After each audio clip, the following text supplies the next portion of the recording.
otra vez dar la bienvenida a usted a nuestra programación especial sobre la filosofía de la verdadera educación.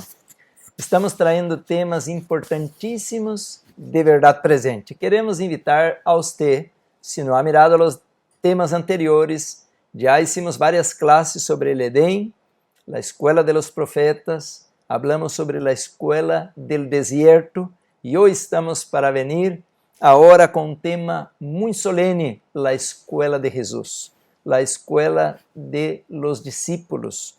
Y querido hermano, querida hermana, queremos invitar a usted para que mire toda esta serie completa, porque estaremos al futuro presentando una bibliografía muy importante. Los temas que estamos tratando están en la Biblia, al espíritu de profecía. Esses temas los encontramos en el libro Educación, aparte de la Biblia. Tenemos también Sutherland, que fue un escritor trayendo citas y textos de la hermana White sobre la obra de la verdadera educación. Vamos a estar estudiando la escuela de Madison, una escuela modelo. Vamos a estar aquí tocando el tema también sobre el remanente, así que el remanente tiene que ser preparado, educado, así como en el pasado, para que podamos concluir la obra del Señor. Así que le damos la bienvenida otra vez y tenemos ya un tema ahora en abierto que es la escuela de Jesús. Con reverencia, nosotros vamos a invitar otra vez al pastor José Andrade, está con nosotros, a que nos dirija a Dios con una palabra de oración. Nuestro Dios y nuestro Padre que estás en el cielo, santificado sea tu nombre. Señor, te damos gracias porque nos permites, Padre, estar estudiando tu santa palabra.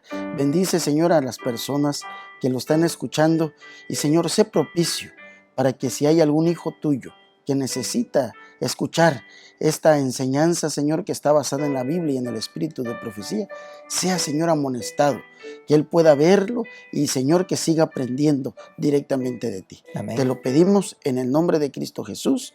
Amén. Amén. Vamos a arrancar con una cita bíblica muy bonita que está en el libro del profeta Isaías, capítulo 7, versículo 14. Isaías capítulo 7, versículo 14. Dice la palabra de Dios: por tanto, el mismo Señor os dará señal. He aquí que la Virgen concebirá y se parirá hijo y llamará su nombre Emmanuel. Vamos a leer el versículo 15, el versículo en secuencia. Dice así, hablando del contexto, dice: comerá manteca y miel, para que sepa desechar lo malo y escoger lo bueno. Qué cita tan bonita, ¿no? Dice que una virgen daría la luz a un hijo. Aquí tenemos ya un milagro, ¿no? Tenemos algo sobrenatural, porque una mujer necesita de tener una relación íntima con un varón para que pueda tener un hijo, o por lo menos ahora el método de proveta, ¿no? Que ahora a través de un laboratorio se puede hacer inseminación, pero se requiere siempre de algo para proveer, para que tenga la vida. Pero aquí dice la Biblia que una mujer virgen, sin ningún método natural, dará a la luz un hijo y su nombre será llamado Emmanuel. Emmanuel quiere decir Dios con nosotros. Así que tenemos hoy una clase muy bonita y a la vez que él debería, dice la Biblia, comer correctamente para que él tuviera discernimiento, escoger lo bueno y desechar lo malo. Qué bonita cita que viene acompañado de una promesa cristocéntrica.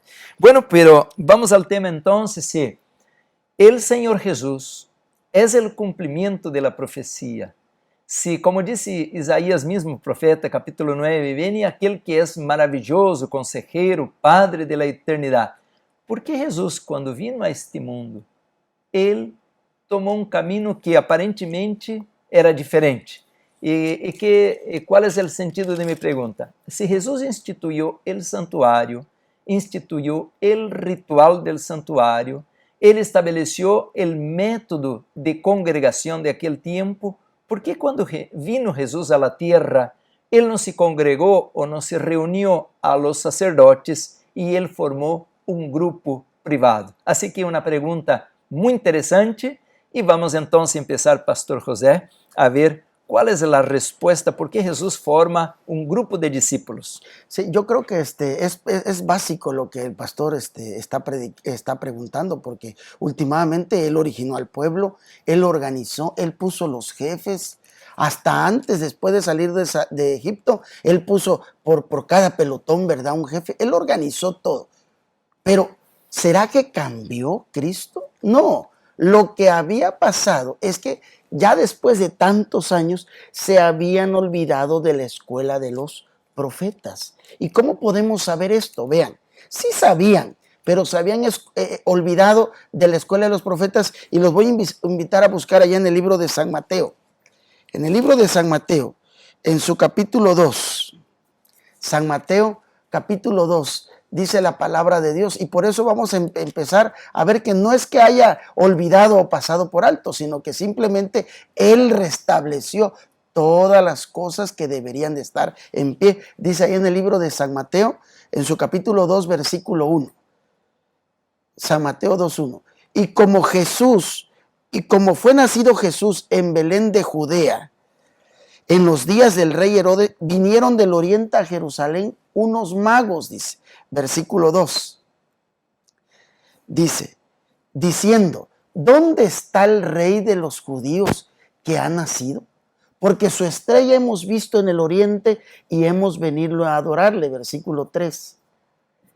Y oyendo esto, el rey Herodes se turbó y toda Jerusalén con él, versículo 4. Y convocados todos los príncipes de los sacerdotes, los escribas del pueblo, les preguntó dónde había de nacer el Cristo, versículo 5, y ellos le dijeron, en Belén de Judea, porque así está escrito por el profeta. A ver, necesitamos organizar lo que la Biblia dice. Dice que se turbó el pueblo de Israel con Herodes, se preocuparon. ¿Y por qué? Porque el cumplimiento profético ya había llegado a su cumplimiento. Y era interesante, los magos del oriente habían venido buscando al rey. Pregunta, ¿los dirigentes sabían las profecías? Bueno, ahí lo dice, que mandó a preguntar, y oyendo esto, el rey Herodes se turbó y con él toda Jerusalén. Y en el siguiente versículo, en el versículo 4, convocó, dice, ¿a quiénes? No convocó a Simeón, no convocó a los de allá abajo, convocó a los principales sacerdotes. Pregunto, ¿quién eran los principales sacerdotes en ese tiempo? Pues era Anás, era Caifás. El Sanedrín. El Sanedrín. Y ellos tenían las vestiduras sumosacerdotales y los escribas del pueblo. Y todavía Herodes viene y les pregunta, ¿dónde van a nacer? Dijeron ellos, no sabemos. No, ellos dijeron, miren en el versículo 5, van a nacer, dice, en Belén, porque así está escrito por el profeta.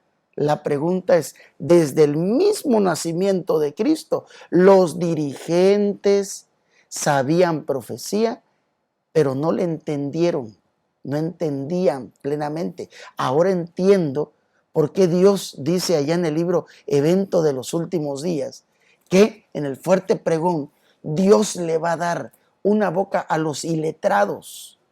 ¿Y quiénes son los iletrados? La gente común. Dice allá en el libro Evento de los Últimos Días. Y por eso nosotros, al salir de la ciudad, hermano, al llevarte a tus hijos al campo, ¿sí?, nosotros tenemos que entender primero las profecías para que ellos sepan el propósito de estar afuera. No es nada más de olvidarnos de Estados Unidos, de alguna ciudad de México grande. No, llevamos un propósito para que podamos entender prácticamente. Y miren, ahora, ¿por qué es que pasó por alto todos esos dirigentes? Y no es que lo pasó, va a volverlo a hacer. Dice allá en el libro Evento de los Últimos Días, el fuerte clamor. Permítame decirle que el Señor actuará en esta etapa final de la obra en una forma muy diferente a la acostumbrada, contraria a todos los planes humanos, pero no hacía su plan de él. Él ejecuta su plan, Pero los planes humanos siempre llevan el propósito de exaltar al hombre. Ay, mira, gracias a este pastor, gracias a este hermano. No, si nosotros somos elitistas a veces en la manera de predicar, ahorita vamos a ver al Cordero de Dios que quita el pecado del mundo, que enseñaba el santuario. Ahora vamos a ver a Jesús no en una congregación, sino que dice allá en el libro de Mateo, ahí mismo dice exactamente que Él recorría todas las ciudades. San Mateo capítulo 4, en su versículo 23. San Mateo capítulo 4, versículo 23.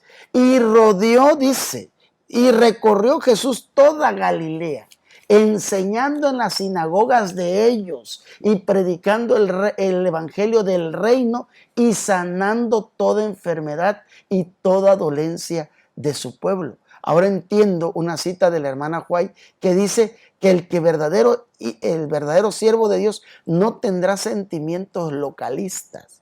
No es que yo solo aquí, no.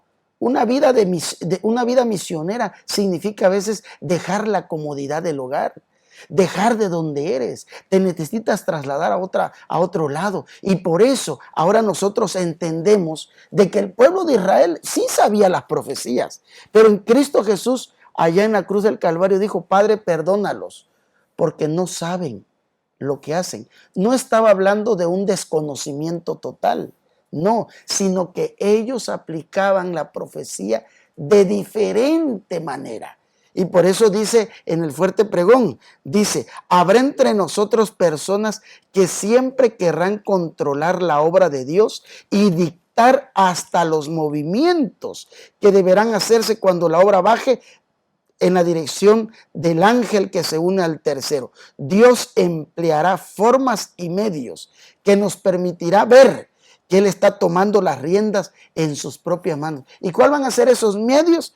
Mire, dice adelantito, y ahorita vamos a compararlo con la escuela de Cristo, dice: Él suscitará hombres y mujeres entre la gente corriente para hacer su obra. Yo te pregunto, ¿a quién fue a escoger Dios? ¿Al Sanedrín o llamó gente común de su tiempo? Si tú lo sabes porque has leído los evangelios. Escogió a discípulos que, déjenme decirles, traían un gran problema a veces hasta de carácter.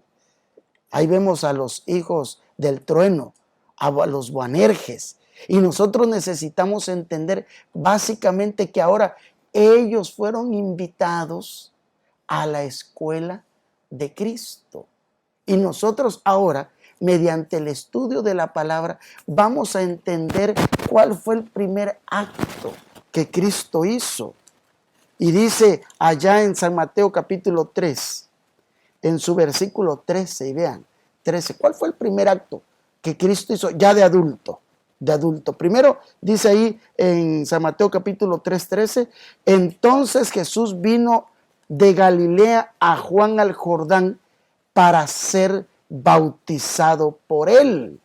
La pregunta que yo les hago: ¿en qué parte del santuario existía el bautismo por inmersión si el pacto con Abraham había sido la circuncisión del pene? ¿De dónde? ¿De dónde Juan el Bautista se había levantado con un ministerio de sostén propio? Aparte que estaba la organización, él se fue al desierto porque entendió perfectamente bien la escuela del desierto.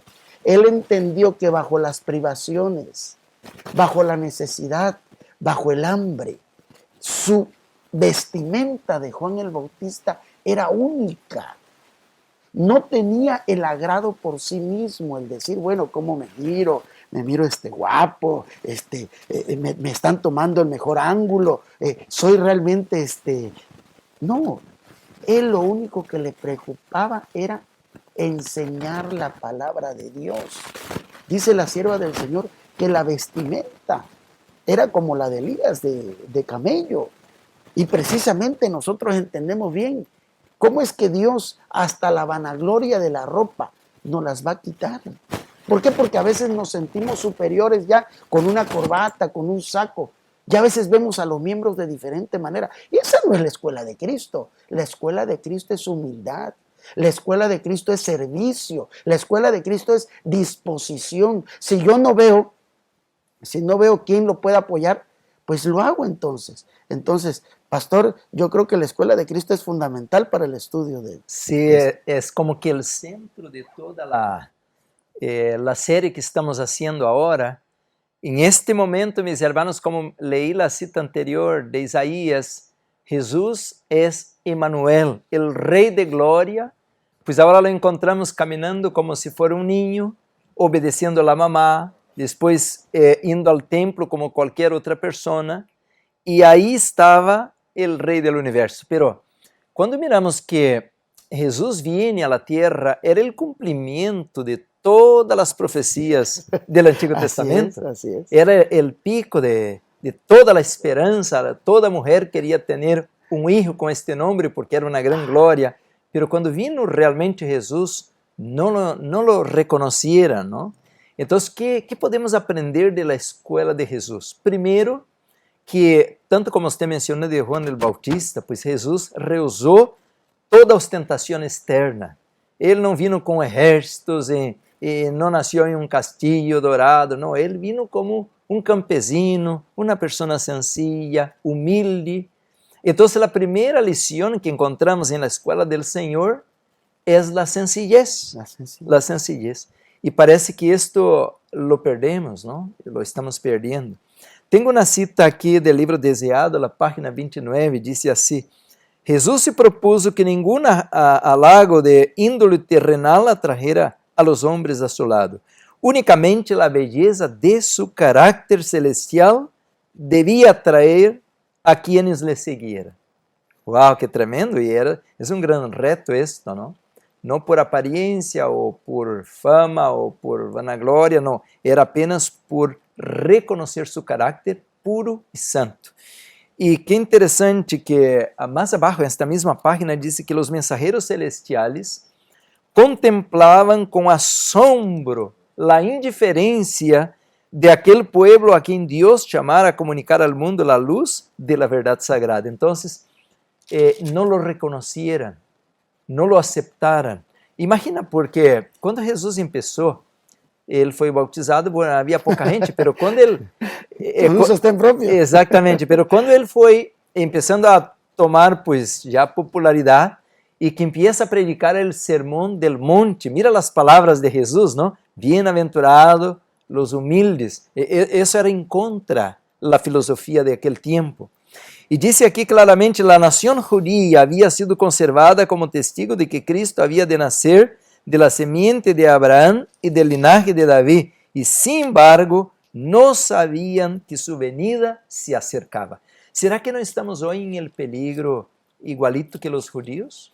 Estamos ya a la víspera de los últimos acontecimientos y todavía estamos viviendo como si nada estuviera para Pastor, pasar. La pregunta será, ¿por qué descuidaron? ¿Por qué descuidaron la preparación para su primera venida? ¿No acaso ya habían hecho pacto con Roma? ¿No acaso el santuario de ese tiempo ya no lo habían terminado exactamente los judíos, sino que Roma ponía el Sanedrín? Roma estaba metido hasta en la misma estructura de la organización. Por eso Cristo, en su infancia, a los 12 años, ustedes saben que vino en una de esas fiestas, y nosotros leímos la clase pasada que las fiestas importaban mucho en la educación, y Cristo vino en una fiesta y se le perdió a los padres, pero fue con los rabinos. Él hizo su llamado primero con los rabinos. Allá los fue a ver, que un niño de 12 años los puso preocupados, porque se supone que ellos iban a la escuela y estudiaban las profecías, pero cuando vieron a este niño, que no había ido a ninguna escuela que ellos habían establecido, mas sin embargo sí había estado estudiando los profetas.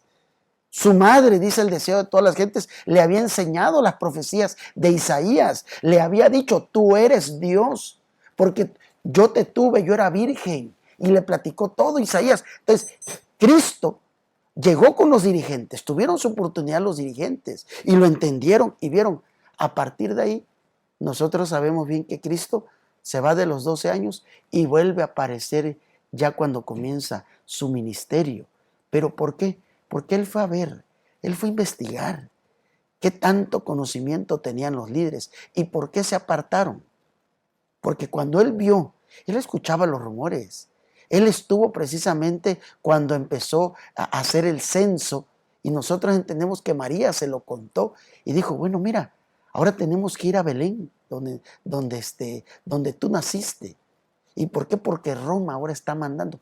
Él había entendido que Roma ya estaba y ya no fue, cuando estuvo grande, ya no fue otra vez allá a la organización que él había levantado, sino que él ahora se dio cuenta que esa organización estaba al servicio de Roma y por eso volteó a ver y en el cumplimiento profético él vio un hombre, su primo, vio a Juan el Bautista que ya estaba predicando. Él ya estaba predicando y él vino a ser bautizado. ¿Y de dónde agarró Cristo ese valor para ahora aceptar una enseñanza que hasta hoy en día los judíos no habían practicado, que era el bautizo por inmersión? Él estudiaba la escuela del desierto también. Él estudiaba el santuario, él estudiaba el cordero, él estudiaba el lavacro, donde está simbolizado el bautismo por inmersión. Y por eso vio, este hombre ahora ya está practicando esto. Y se acercó y le dijo, bautízame. ¿Y qué le dijo Juan el Bautista? No, tú me debes de bautizar, no. Y por eso Juan el Bautista exclama, he aquí el Cordero de Dios que quita los pecados del mundo. O sea, ellos estaban pendientes de la iglesia del desierto, del santuario. Y a partir de ahí, muchos podrán decir, bueno, pero ¿cómo era la obra de los judíos? Hasta hoy en día, tú te das cuenta que los judíos tienen un método congregacional. Si tú te quieres hacer judío, tienes que venir a su congregación. Pero cuando vemos a Cristo el judío recorriendo todas las sinagogas, ahí les dijo, este es el método misionero. La pregunta es, ¿de dónde se basó Cristo para hacer ese método misionero? Porque muchos de nosotros a veces hasta nos molestamos con los hermanos. Dicen, no, es que tiene cargo y aquí tiene que estar. Pero a veces lo invitan a otra iglesia o lo invitan allá. No, no, es que debe haber orden. Orden, no podemos estar dejando que salga y deje tirado esto. O sea, realmente nosotros, igual que Cristo, debemos de ver el santuario. Precisamente lo sacó de una fiesta. Y nosotros sabemos que la fiesta hoy en día la llamamos el Pentecostés. Pero si nosotros nos vamos en la escuela del desierto, se llamaba la iglesia la fiesta de los días, de los 50 días. Y nosotros debemos de entender las fiestas del santuario porque se tenían que traer las espigas de trigo. Pero tenías que irlo a recoger, tenías que hacer la obra. Por eso la escuela de Cristo, como dice el pastor, necesita, número 1, humildad, porque el mensaje no es de nosotros. 2, un conocimiento pleno del santuario y sus doctrinas, para no errar, para no estar como dice la organización de nuestro tiempo, no, para estar de acuerdo a la doctrina del santuario celestial. Y ahorita vamos a ver la tercera, que yo creo que en esta parte yo siento que sí debemos de hacer énfasis. ¿Por qué? Porque hubo una ocasión, dice ahí el método de Cristo, allá en el libro de San Juan, dice en su capítulo 1, la palabra de Dios, dice en San Juan capítulo 7, en su versículo 25, vean, San Juan capítulo 7, versículo 25, dice la palabra de Dios. Decían entonces unos de los de Jerusalén, ¿no es este al que buscan para matarlo? Versículo 26, pues mira, habla públicamente y no le dicen nada. Habrán reconocido en verdad, si habrán entendido verdaderamente los príncipes que este es el Cristo. O sea, aquí en el texto dice, y habla públicamente. ¿Qué necesitamos nosotros para hablar públicamente? Y a pesar, ya estaba el asunto del decreto de muerte para él. ya lo buscaban para matarlo, pero él hablaba públicamente. ¿Qué necesitamos entender de la escuela de Cristo? Que la verdad no se puede esconder, que la verdad no importa tanto nuestra vida, se tiene que decir. Pastor. Sí, é muito importante o que você estava comentando de que tal líder, tal liderado. Como os líderes haviam rechazado a profecia, a palavra, também o povo estava despreparado. Así es. E hoje não é diferente, por dizer, os líderes já não estão buscando tanto este conhecimento, portanto, o povo também rechaza a luz. Eu tenho esta cita a la página 30 del Deseado que diz: los sacerdotes e maestros de la nación no sabían que estava para acontecer el maior sucesso de todos os siglos. Mira, el maior sucesso de todos os siglos. Repetiam seus rezos sem sentido, ejecutavam os ritos de culto para serem vistos de los hombres, pero em sua luta para obter riquezas e honra mundanal, não estavam preparados para a revelação del Messias. Qual era a causa? Estavam disputando cargos, posições, riquezas e se descuidaram de la parte espiritual. Sí. E aqui diz claramente, e a mesma indiferença reinava em toda a terra de Israel. Assim que o mundo estava despreparado. Pero mais abaixo diz assim, solo unos poucos anhelavam ver el invisível. E se sigo leyendo aqui, habla de los pastores, ¿no? Los magos que, aunque não eram pues del pueblo escogido, pero estaban estudiando la profecía y miraron como Dios los estaba guiando para encontrar el Mesías verdadero. Hoy, de la misma manera, también debemos entender de que el Señor quiere darnos esta luz, pero tenemos que entender cuál es la base del reino de Dios. Porque los sacerdotes de aquel tiempo, dice aquí, fueron pasados por alto.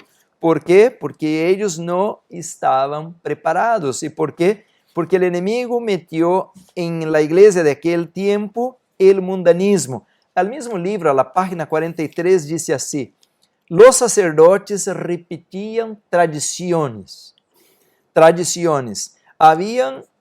Hacían alarde de su religión y de su piedad personal, mientras denunciaban a los griegos y romanos como paganos y más pecadores que los demás. Los magos no eran idólatras y a la vista de Dios ocupaban una posición mucho más elevada que aquellos que profesaban adorarle. Y sin embargo, los judíos los consideraban paganos. Aún entre aquellos que fueron designados guardianes de los santos oráculos, sus ávidas preguntas no despertaran simpatía. Es una alerta para nosotros hoy lo que pasó con los judíos. E que interessante o que você leu, Pastor José, em el capítulo 4, eu quisiera ler em el capítulo 9 del mesmo livro de Mateo. Diz o mesmo, pero al término, al último, habla algo interessante. Diz, capítulo 9 de Mateo, versículo 35, é uma repetição del capítulo 4, versículo 23. Diz assim: e rodeava Jesus por todas as cidades e aldeias, ensinando em las sinagogas de ellos, e predicando o evangelho del reino e sanando toda enfermidade e toda achaque em el pueblo. Antes de passar adelante, aí estão as três áreas del ministério de nosso Salvador: ensinava, predicava e sanava. Pero vamos seguir a leitura. Versículo 36 diz assim, aí é que quero chamar a atenção. Al ver las multitudes, tuvo compasión de ellas. Amén. Lo que era que movía a Jesús a andar peregrinando, predicando, tenía compasión de la gente. Él amaba el pueblo. La escuela de Cristo, la guarda de la ley no es un montón de doctrinas y tradiciones, era el amor. Por eso la obra médico-misionera es tan importante. Amén. Ahí está claramente definido la base del reino de Jesús. Y esto él va a enseñar más adelante a los discípulos lo mismo. Y dice, viendo las gentes, tuvo compasión de ellas, porque estaban derramadas, desparramadas, esparcidas como ovejas que no tienen pastor. Entonces, nosotros miramos que lo que movía a Jesús y lo que debe mover sus discípulos y que lo que debe mover la iglesia ahora no es el amor al dinero, al reconocimiento, al aplauso. No, debemos ter compasión de las personas. Por eso que dice la verdadera obra médico-misionera, porque hay una falsa. A la vez que me voy para vender un producto, una hierba, un libro, una máquina, eso no es obra médico-misionera, esa es ganancia, que estoy tratando de ganar algo. Pero lo que Dios nos ha dado es, por decir, una evidencia de su reino. Él bajó a este mundo y tuvo compasión de la gente. Siempre las iglesias pentecostales se dice que tiene que tener fe para que Dios pueda mover un milagro. No es cierto. Muchos de los milagros que Jesús hizo, la gente ni tenía fe, ni creía en Él. Y Él, por amor y compasión, hacía la obra para demostrar que su reino es un reino imparcial. Dios ama hasta mismo sus enemigos y nos manda hacer lo mismo. Por tanto, la escuela de Cristo es una escuela, vamos a hacer un pequeño repaso de humildad. Humildad, es lo primero, ¿no?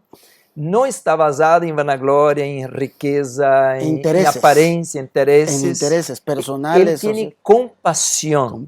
Es amor, es un amor de entregarse por completo. Y el Señor va a hacer, si tuviera más tiempo de seguir leyendo el capítulo 10, pero vamos a dar rapidito una pasada, el capítulo 10, versículo 5, aunque pudiera comenzar al versículo 1, pero el versículo 5 dice así, capítulo 10, Mateo, verso 5, a estos dos envió Jesús, y a los cuales dio mandamientos diciendo, por el camino de los gentiles no iréis, en ciudad de los samaritanos no entréis.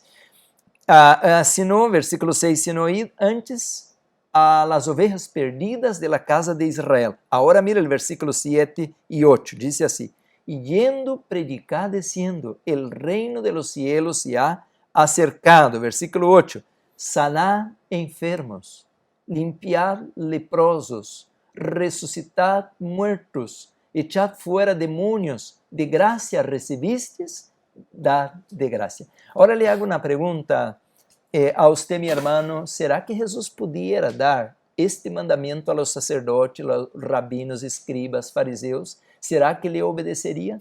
Por eso el Señor va a buscar ahora a quién para ser sus discípulos. Personas que no estaban contaminadas con este virus de grandeza, de soberbia, de orgullo. Sí, tengo el doctorado, la maestría, el diploma.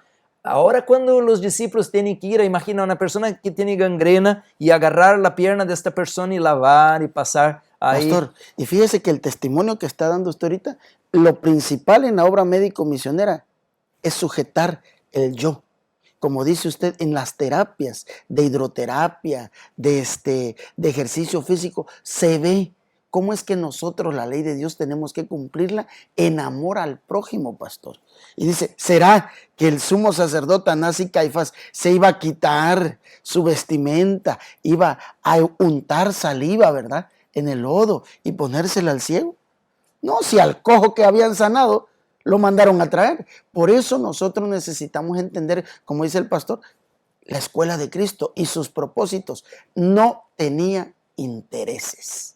Mira, yo le invito, mi hermano, a que lea todo el capítulo 10 del libro de Mateo, pero yo nomás quisiera hacer un pequeño comentario más basado en esto, de que la nación de Israel, la iglesia de aquellos días, estaba despreparada para hacer la obra de Dios.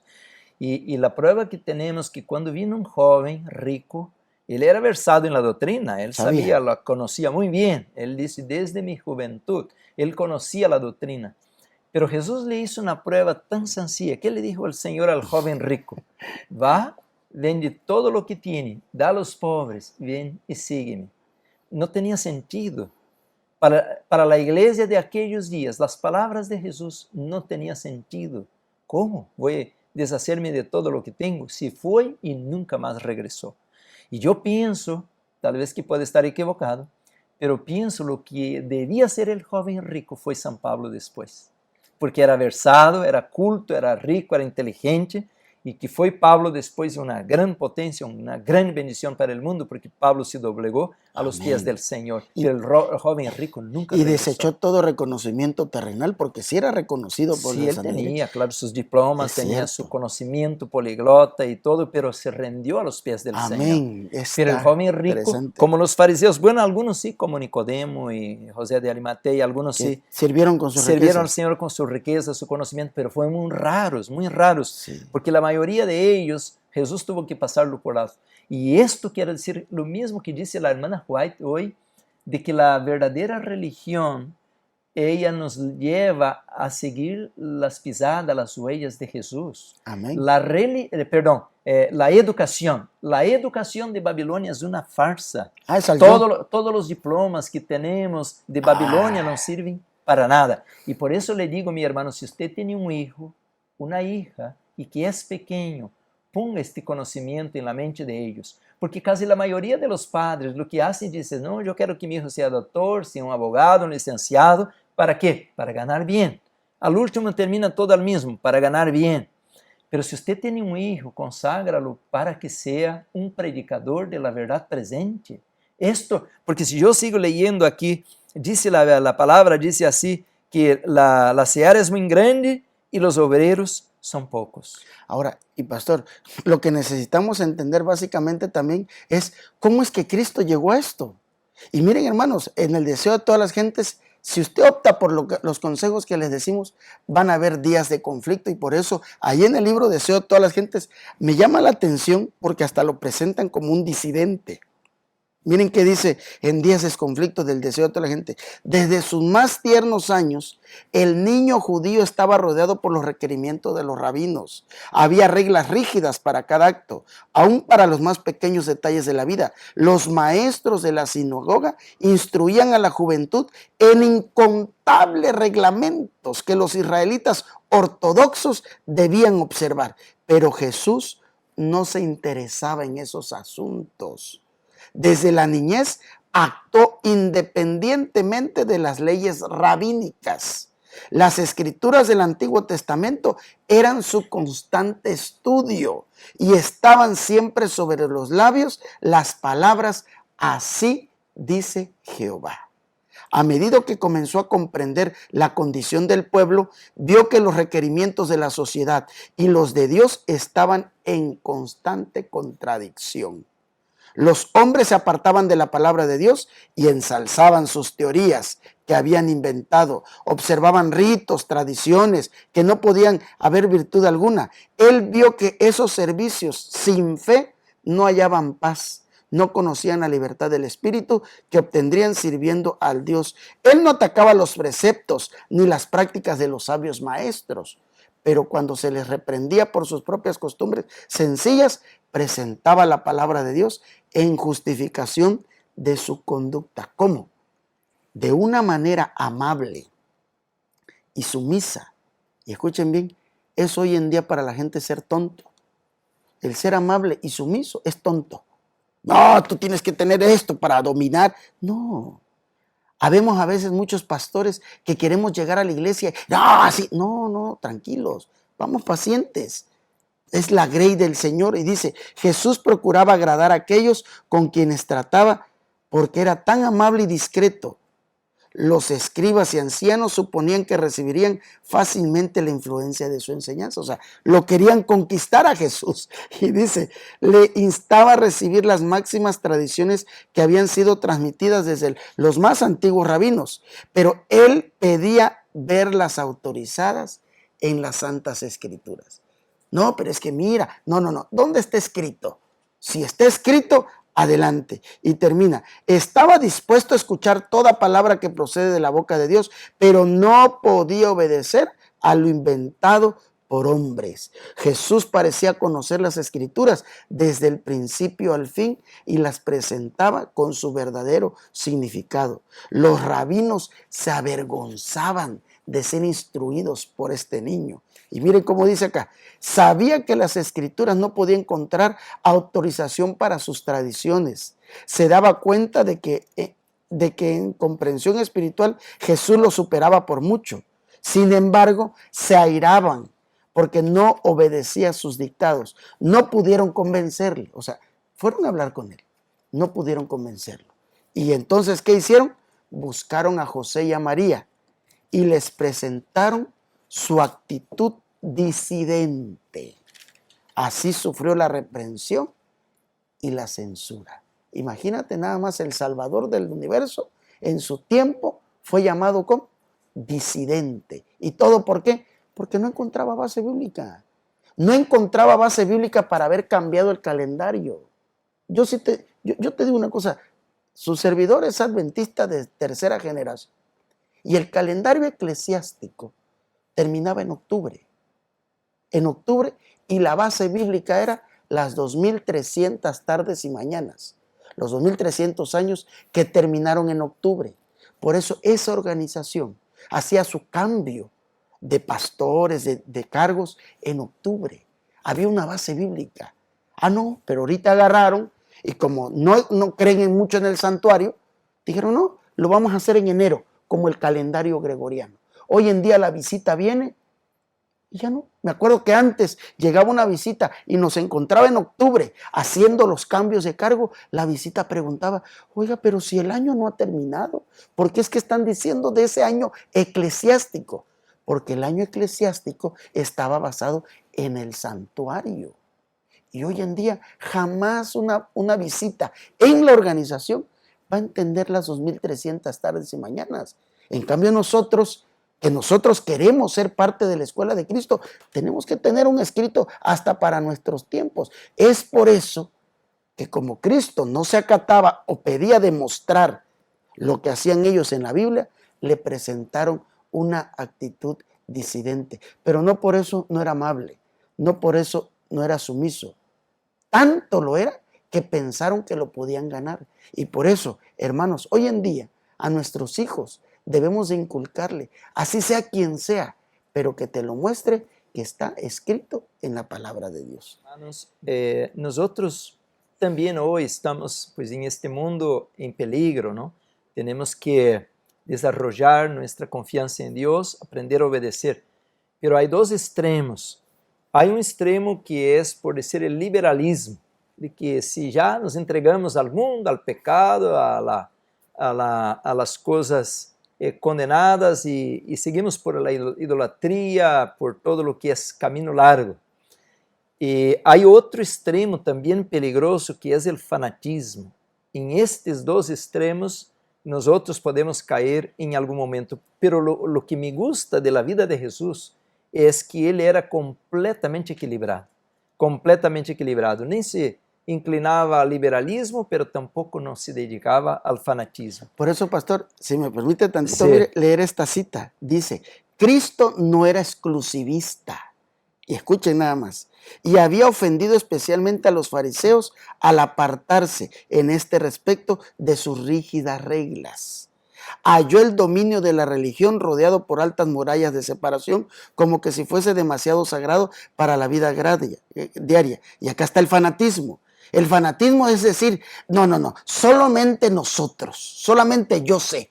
Cuidado. Recuerda que Dios está escogiendo un pueblo y Dios puede hacer de las rocas sus propios discípulos. Cuidado, pero tampoco debemos entenderlo. El liberalismo, todos van a ser salvos. Tampoco. Entonces, ¿qué dice acá? Y sigue diciendo acá, en su trato con los hombres, no preguntaba, ¿cuál es vuestro credo? ¿A qué iglesia perteneces?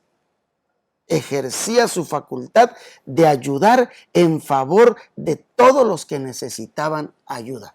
Plenamente equilibrado, pero desde el momento en que nosotros nos hacemos de un nombre, a veces nosotros caemos en ese fanatismo y pensamos, no, solamente aquí hay salvación. Cuidado, Dios todavía tiene un fuerte pregón.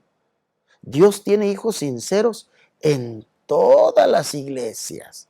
No nos toca a nosotros condenarlos, mas sin embargo sí predicarles, sí decirles, claro, tal vez para ellos vamos a parecer fanáticos, vamos a parecer disidentes, pero realmente nosotros lo estamos haciendo porque si no soporta un escrito está. Vamos a suponer ahorita tenemos un ataque frontal, y estoy hablando a nivel general del adventismo, sobre el asunto del sábado. ¿Qué nos dice la gente? No, pero es que de plano, ¿cómo que el sábado no se puede hacer ni comprar tan siquiera algo? Cuidado, hermanos, porque si nosotros nos vamos al liberalismo, el sábado la gente ni lo va a respetar. Pero nosotros tenemos que ser, como dice el pastor, rígidos, ¿cómo dijo la palabra? Equilibrados. Equilibrados. Haviam vários grupos, os fariseus, os saduceus, e havia um grupo também que não aparece na escritura, que são os essênios. Eles já se haviam apartado afuera da cidade, porque eram muito conservadores, pero nem Jesus nem foi com os fariseus, nem com os saduceus, e muito menos com os essênios. Isto me ajuda a entender que ele não ia aos extremos, como você dijo, ele era muito entregado a estar entre a gente, pero a nota que o livro de Hebreus, o apóstolo Pablo destaca, é sua submissão ao Padre. Me gostaria de colocar isso na pantalla. O livro de Hebreus, capítulo 5, versículo 7, lo deja bem claro, essa é a essência de sua vida. Hebreus 5, 7, diz assim: e Cristo em los dias de sua carne, oferecia, em sua carne quer dizer em sua vida, não? Oferecendo ruegos e súplicas com gran clamor e lágrimas, ao que lhe podia livrar de la muerte, foi oído por su referencial miedo. Mi Biblia, a tradução que tenho à mão aqui, diz su temor reverente. Versículo 8. E aun que era hijo, versículo 8, e aun que era hijo, por lo que padeció, aprendió la obediencia. Mira, Jesús tuvo que aprender ¿qué? A obedecer. Pero a la vez, el versículo 9 nos deja bien claro. El versículo 9 dice así: y habiendo sido perfeccionado, vino a ser el autor. Esta traducción allá está diferente de la mía, la que está en la pantalla. Vino a ser el autor de eterna salvación para todos aquellos que le obedecen. Así que mira, muy importante esto para nosotros. Jesús vino a instituir el patrón, el modelo, el ejemplo. Por eso que él no pudiera ir con los fariseos, saduceos, porque eran personas que habían dejado la escritura y estaban viviendo en la tradición, habían creado una religión humana y por tanto ya no seguían la religión instituida al Antiguo Testamento, al tiempo de Moisés, pero tampoco no podía ir con los esenios porque se habían apartado, se consideraban mejores que los demás. Y por tanto nosotros hoy miramos que Jesús instituye en la escuela de los discípulos una religión misionera, que debían ir con la gente, atender a las necesidades de la gente. ¿Y qué es esto? Verdad presente. Si usted va a Isaías 58, ¿qué dice allá? La religión verdadera es verdad presente. Isaías 58, atender al huérfano, la viuda, el que sufre, el que está enfermo. Esto nos toca aprender ahora, pastor. Sí, sin embargo, nosotros debemos entender cómo es que, ahí mencionó usted un término bonito, la escuela de los discípulos. Y realmente también ahí nosotros vemos que cuando Saulo de Tarso, si ustedes ven a qué grupo pertenecía Saulo de Tarso, era fariseo, era de los efectivos. Sin embargo, como también los discípulos venían de esa enseñanza, nunca pensaron que tal vez uno de ellos se iba a convertir. Pero ¿saben quién convirtió a Saulo de Tarso? A pesar que fueron misioneros los discípulos y fueron a predicar y se les dio el don de lenguas para hablarle a toda nación, tribu, lengua y pueblo, pero no dejaban de ser exclusivistas. Por eso, cuando Dios le da a Saulo de Tarso la revelación, era uno de esos grupos, pastor, que usted mencionaba, de los fariseos. Pero había gente que lo hacía porque se lo habían enseñado. Era celosa como Saulo de Tarso. Pero definitivamente lo que sí quiero decirte también, hermano, es que Dios ve nuestro corazón. A pesar que a veces nos puedan catalogar como fanáticos o como ¿cuál es el otro extremo? Liberales. Dios conoce el corazón. Porque te voy a ser sincero, pareciera ser que Saulo de Tarso era fanático. ¿Por qué? Mataba a todo aquel que no estuviera con la organización. Sin embargo, Dios vio el corazón de Saulo. Y Saulo quería cumplir, escúchalo bien, hermanos, la obra del Señor. Tanto que camino a Damasco, ningún discípulo podía convertir a ese hombre. Solamente Cristo fue el que lo convenció. Y después, como dice el pastor, ¿verdad? Lo que tal vez no quiso hacer el joven rico, lo hizo Saulo de Tarso. Y yo creo que allí estamos muchos de nosotros que nos creemos por lo que no sabemos, que nos creemos fariseos o rabínicos o parte del Sanedrín. Ahí fue a la escuela de Cristo a convertirse. Y hermanos, después de ser un dictatorial, después de pedirle cartas al Sanedrín para ir a hacer la persecución ahí en Hechos 8 a la iglesia, después se convirtió en un discípulo que escuchaba los consensos, que escuchó el consejo y dijo, bueno, si no podemos ir juntos, pues tú ve para allá, yo voy para allá para no pelear. Ahora, ¿cuán diferente hace el cambio? Y eso, hermanos, deberíamos entender hoy en día, ¿sí? Que Cristo cuando ve, escúchalo bien, cuando ve que nosotros tenemos ciertas ideas que no le permiten el avance de su obra, Él actúa personalmente y estoy seguro de una cosa, nadie se va a perder a menos que Cristo nadie se va a perder en ignorancia. Todos vamos a saber la verdad y va a ser lo interesante, lo sincero con que aceptemos la verdad. Amém. Isso é importante, meu querido hermano, de que o Senhor sempre vai ter um pueblo e seus desígnios nunca vão falhar. O pueblo o el pastor o el líder pode falhar, pero Deus nunca. El libro Eventos de los Últimos Días, a la página 60, menciona esto de que Dios trabaja con aquellos que le son fieles. Amén. Yo le voy a leer la cita, dice así. Y también usted puede, si usted es un predicador, puede usar aquí la vasija del alfarero que está en el libro de Jeremías capítulo 18. El Señor allá nos da una bonita parábola para enseñar esto, ¿no? Dice, el Señor Jesús siempre tendrá un pueblo escogido, siempre que le sirva. Cuando el pueblo judío rechazó a Cristo, el príncipe de la vida, Él les quitó el reino de Dios y les dio a los gentiles. Amén. Dios continuará obrando en base a este principio con cada rama de su obra. Cuando una iglesia demuestra que es infiel a la palabra del Señor, cualquiera que sea su posición y por alta y sagrada que sea su vocación, el Señor ya no puede trabajar con ellos. Otros son entonces escogidos para llevar importantes responsabilidades.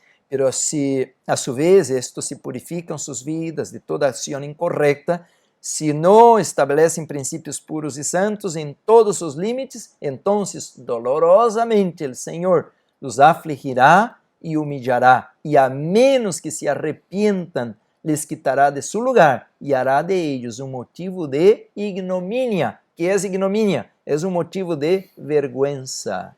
Entonces, mis hermanos, qué triste.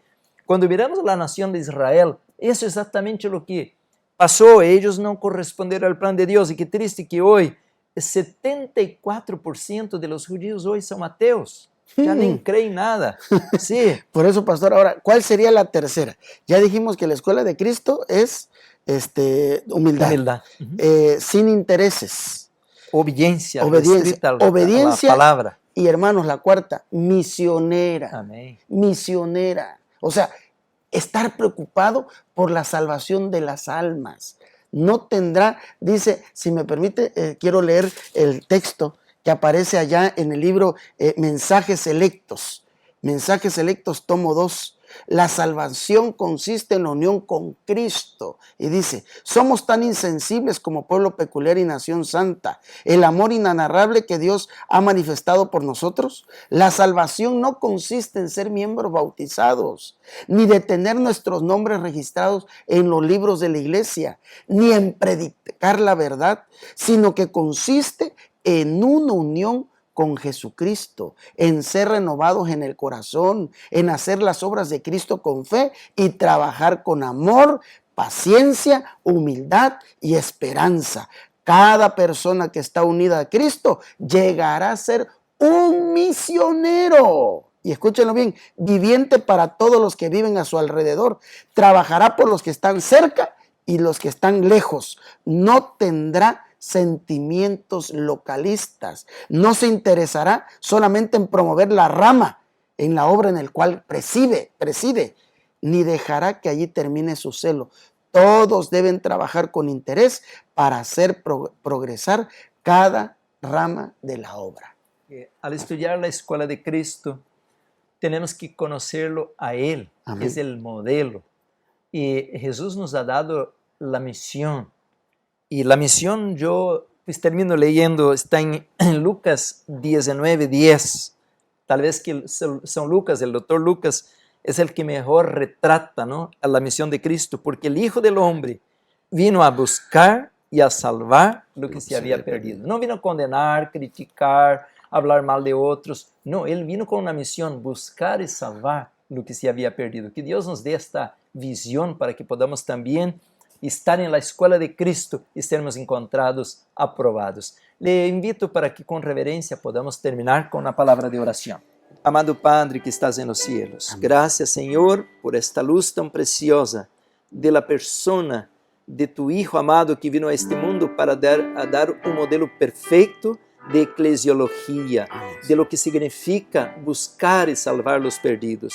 Bendícenos, Señor, con esta mentalidad espiritual, nunca de criticar, condenar, creernos mejores, pero sermos siervos del Dios Altísimo y como los discípulos, estar dispuesto a ir y buscar las almas perdidas de Israel. Amén. Bendícenos con esta luz, te lo pedimos todo por Jesús. Amén. Amén. Amén.